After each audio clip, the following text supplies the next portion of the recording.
করা শুরু করলেন আসমানের দিকে। তীর নিক্ষেপ করতে করতে আল্লাহ কোন চিন্তা করছে, ও জিবরাইল, আজকে দেখ নমরুদ বাদশা পাগল হয়েছে, আমাকে মারার জন্য তীর নিক্ষেপ করতেছে। যখন তীর আসমানের দিকে চলে যায়, এমন সময় সৃষ্টিকর্তা মহান আল্লাহ কি করলেন, সমস্ত মাছকে ডাকলেন, হে মাছ আসো। হে মহান আল্লাহ, আমাকে কেন ডাকলেন? এই যে নমরুদ যে তীর ছাড়তেছে, এই তীরের আগালে কোন মাছ রক্ত দিতে পারবে বলতো? কোন মাছ স্বীকার করে না। একটা মাছ স্বীকার করেছিল, যে মাছটা দুনিয়ার বুকে দেখা যায় সাদা ফ্যাটফাটা, মাছটা বেশি বড় নয়, ছোট্ট। একটা কেতাবের পাওয়া যায় বাদ দিয়ে, আর একটা কেতাবের পাওয়া যায় ইসিলা মাছ, মানে চিংড়ি মাছ।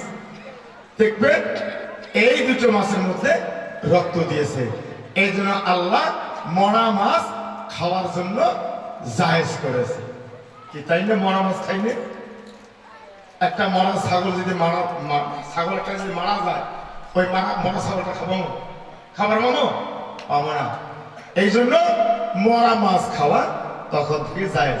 এরা ওই তীরের আগত মাছে তো রক্ত দিছে, ওই তীরটা ফিরে আসিয়া নমরুদের রথের মধ্যে পড়ল।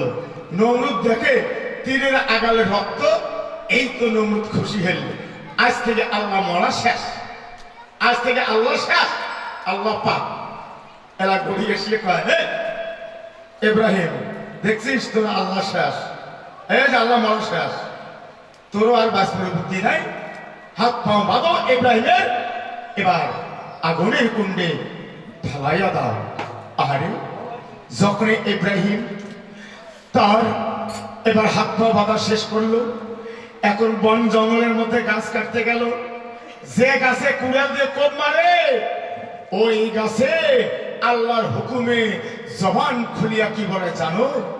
ওরে বেঈমান, ওরে কাফের, ওরে বেঈমান কাফের নমরুদের সৈন্যরা, আমাকে কাটো না, আমাকে কাটো না। আমার দ্বারা আল্লাহর প্রিয় বন্ধু, আল্লাহর প্রিয় হাবিব, আল্লাহ রাসূল হযরতে ইব্রাহিম কখনো মারা যাবে না। দেখছেন হাদিসের মধ্যে আছে, সেদিন গাছ কথা বলছিল।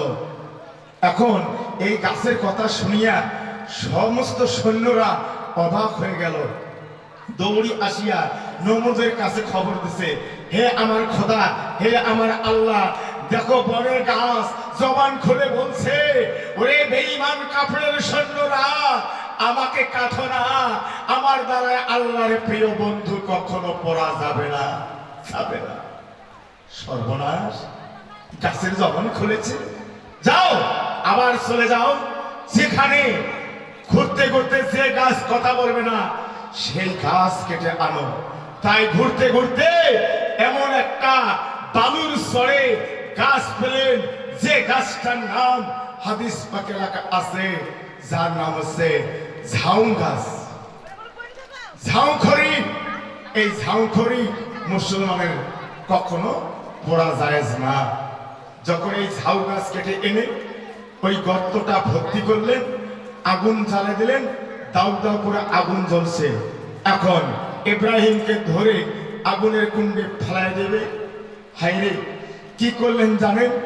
আগুনের কুণ্ডের কাছে কোনো সৈন্যরা যাইতে পারে না, এত আগুনের তেজ। ৪১ গজ দূর থেকে এবার দাঁড়িয়ে থাকতে হয়, নিকটে যাইতে পারে না, এত আগুনের বেগ, এত আগুনের তেজ। সর্বনাশ! তখন ইব্রাহিমকে তো আর আগুনের কুণ্ডে ফেলাতে পারে না। আর ইব্রাহিমকে তখন কি করলেন? ইবলিস শয়তান, যার নাম হচ্ছে নারদমণি, ইবলিস শয়তান এসে এবার বাদশাহ নমরুদকে বলছেন, হে বাদশাহ নমরুদ, যদি হাজারো লোক, দুনিয়ার লোক দিয়া টানো, ইব্রাহিমকে মাটি থেকে উঠাতে পারবে না। কেননা আল্লাহর ৭০,০০০ ফেরেশতাগণ, ৭০,০০০ দেবতাগণ ইব্রাহিমকে টানি ধরে বসে আছে, তোমরা ইব্রাহিমকে লড়াইতে পারবে না। কি করতে হবে?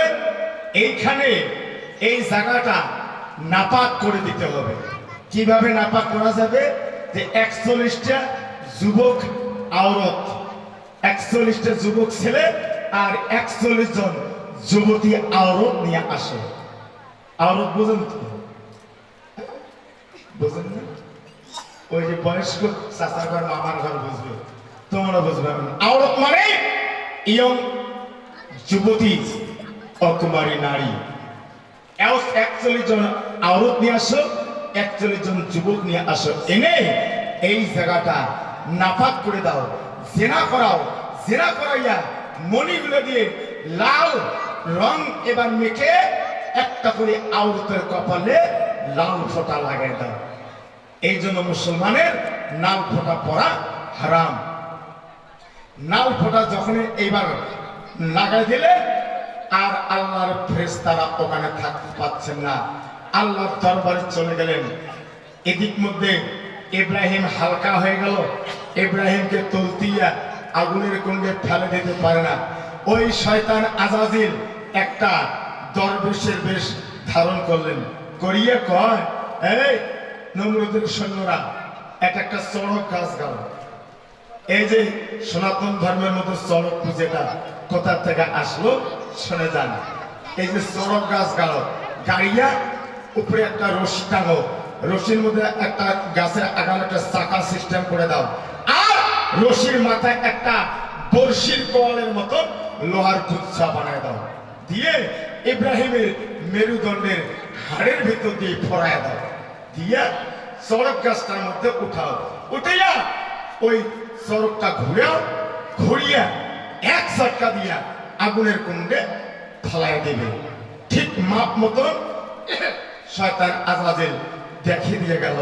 দেখার পর সত্যিকারে হযরতে ইব্রাহিমকে বর্ষির কোয়াল এবার চড়ক গাছের মধ্যে ওই এবার রশিটা টেঙে, রশির মাথায় লোহার কুচ্ছেটা এবার দেখো ভাঁজ করে বর্ষির কোয়ালের মতন ছুস করে ইব্রাহিমের মেরুদণ্ডের হাড়ের মধ্যে ঢুকাইয়া দিচ্ছে।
এবং দাদারা, আমি একটা কথা আপনাদের সামনে আজকে উল্লেখ করে দিয়ে যাচ্ছি।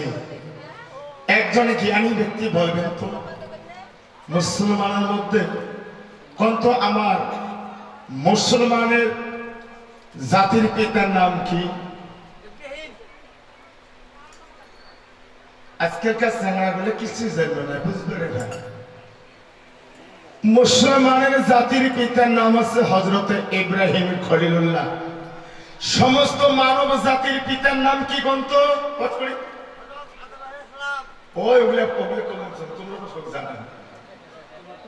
মহিলারা তো একটাও বুঝবেন না। সমস্ত মানব জাতির আদি পিতা কায়? কোন মা কায়?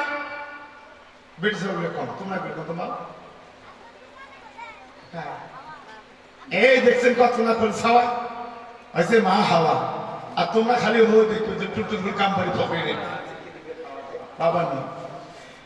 বাবা আদম আলাইহিস সালাম হচ্ছেন আমাদের সমস্ত মানব জাতির পিতা, মা হচ্ছেন মা হাওয়া। বুঝতে পারছেন? এগুলো জানতে হয়, বুঝতে হয়। তাই আজকে যদি বাবা আদম আর মা হাওয়াকে সৃষ্টি না করতেন, তোমরা আমরা দুনিয়ার আলো বাতাস কিছুই দেখতাম না, জানতাম না। আদম হিস্ট্রির আলাদা। তারপরে আদম জান্নাতের ভিতরে একটা গন্ধম ফল খাবে, মা হাওয়া খাবে, খাওয়ার পরে ওর থেকে বাড়ি করে দিবে, বাড়ি করার পরে আদমের স্ত্রী আর হাওয়া 350 বছর কাঁদবে দুনিয়ার বুকে, আর এই দোয়াটা পাঠ করবে, রাব্বানা জালামনা আনফুসানা ওয়াল্লাম তাগফির লানা ওয়া তারহামনা লা নাকুনান্না মিনাল খাসিরিন। 350 বছর পর তারপরে তার দোয়া কবুল হবে। আর আল্লাহ জিবরাইল মারফতে খবর দিবে, আল্লাহ আরশে লেখা আছে কি, লা ইলাহা ইল্লাল্লাহু মুহাম্মাদুর রাসূলুল্লাহ। এই কলেমা যতক্ষণ পড়বে না অতক্ষণ আল্লাহ তার গুনাহ মাফ করবে না। তারপরে কলেমা পড়লো, মাফ হলো, ওর থেকে যমজ সন্তান জন্ম নেবে। বাবা আদম আলাইহিস সালামের প্রথম একটা ছেলে একটা মেয়ে, তারপরে দ্বিতীয় একটা ছেলে আর একটা মেয়ে, ভাই বোনের বিয়ে হবে। তারপর ওর থেকে হিন্দু মুসলমান ভাগ হয়ে আসবে, খবর জানেন? আর খালি একটা দুনিয়ার বুকে আসিয়ে কাল হুকাশান। এই জন্য করে আমরা একই মায়ের সন্তান, আমরা একে মায়ের সন্তান। যাই হোক, ভালো করে শোনেন, হযরতে ইব্রাহিম খলিলুল্লাহ হচ্ছে আমার এই মানব জাতির পিতা। জাতির পিতার নাম হচ্ছে ইব্রাহিম খলিলুল্লাহ। তোমার যদি কই মা, তোমার নাক কান যে ছিদ্র করছেন, গহনা পরছেন, দুনিয়ার বুকে সর্বপ্রথম কোন নারীকে বুঝতে কোন তো? কোন নারীটা বসছে? এই নাক কান ছিদ্র করা কোথায় আসে? হ্যাঁ,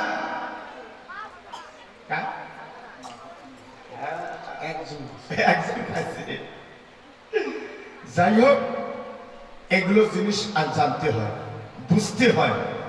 এই জন্য জারিগান শুনতে হলে খুব নম্রতা ভদ্রতা ভাবে শুনতে হয়। যাই হোক, আজকে খুব ভদ্রতা আছে কথাগুলা, এই জন্য প্রকাশ করতেছি। ওই ক্যাসেল মসল হলে আমিও ক্যাসেল মসল করে ছেড়ে দিলাম। যাক, সুন্দর করে ইব্রাহিম খলিলুল্লাহকে যখন সড়ক গাছে উঠাইলেন, উঠার পর এবারে আগুনের কুণ্ডে দাহন করবে। একটা জীবিত মানুষের যদি ওই বড় আগুনের কুণ্ড ফেলে দেওয়া যায়, মানে সেকেন্ডে পুরি ভস্য হবে। তোমার মতন আমার মতন মানুষ, হ্যাঁ, আর এমন মানুষের দুনিয়ার বুকে মুসলমানের মধ্যে কবর দিয়ে যদি আসি, হ্যাঁ, 1 মাস 2 মাস 3 মাস কিয়ামত পর্যন্ত তার দেহ মাটি খাবে না, তার দেহ মাটি খাবে না। সে কোন সাধনা করতে হবে আমার?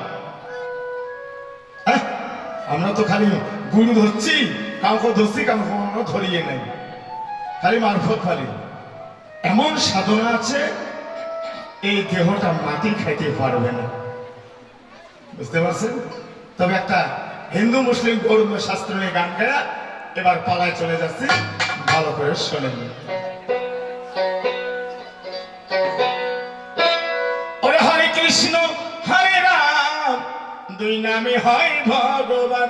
কারণ এখানে সনাতন ধর্মের কয়েকজন দাদা দিদি কাকা বাবুরা আসছেন, তার মন আশা তো এই গানটা ভালো করে বুঝবে। ওই কেমন করে চিনবা তার মানুষ, কেমন করে চিনবা তার মানুষ, হিন্দু না সেই মুসলমান। আমি এর থেকে বড় বড় তত্ত্ব গান আছে, যদি আশা করি আল্লাহ রহমত করে থাকেন, চেষ্টা করুন।